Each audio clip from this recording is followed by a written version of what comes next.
Hey, hi. Today's topic is we are going to understand how to use Devtools console panel for finding bugs efficiently.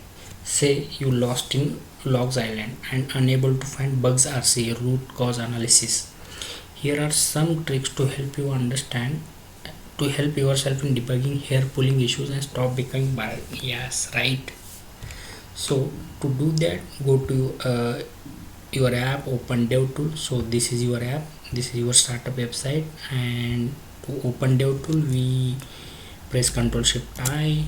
So here is Devtool, and again once you go to console panel to reproduce bug, first reproduce bug, and as you are in development environment you have 100 plus log, right?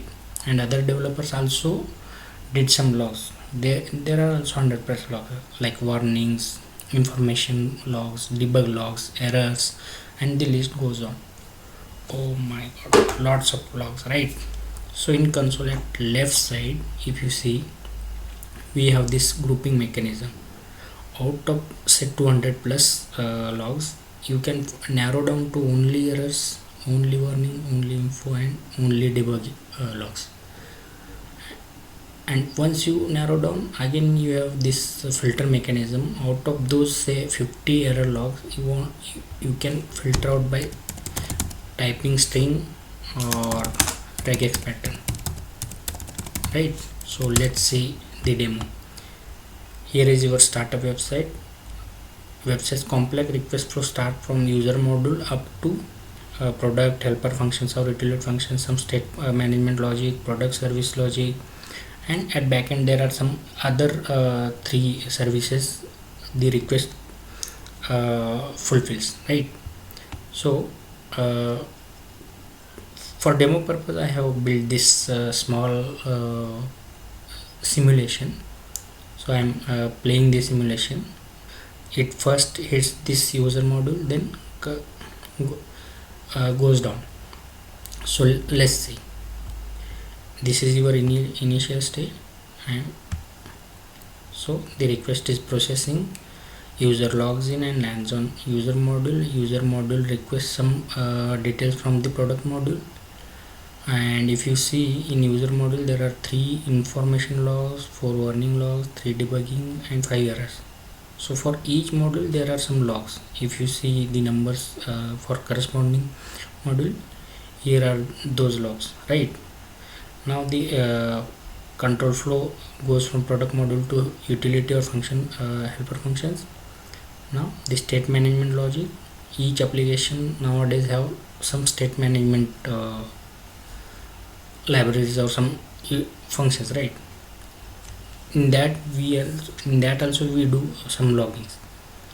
Then product service, then at the end some other 3 dependent backend logics, right? So if you see lots of logs, right? And if you want to say find user from Indian origin, right? So you can write +9, but still lots of log, right? Out of these many logs you want to see only errors. So if you see here, remove all other and only keep errors. So what we did is, out of all the logs we only narrowed down to error logs, and from error logs also we only seeing logs for India mobile number, right? If you want to see US, you can do +1. If you want to see more than one countries like US plus India, okay, to write regex you have to escape this and you have to do regex, okay. See, now we have Indian details also from US, right? So you can write regex also, you can write only strings. Say you want to see all the details, all the error logs for the Yahoo email address. So if you see all the logs are for error with Yahoo email address, right? So if you want to combine this with this filter mechanism with warnings, you can say warnings. Now you are able to see error plus warning, right? If you want to combine with info, you can do. If you want to combine with debug information, see information, debug, warning and error. So here is also we can narrow down, but this is only for one, exclusively only one category. Say warning, only information, only errors, all the logs, only debugging. So this is the trick you can use while debugging. So it helps reducing lots of time, and you can find bug very easily.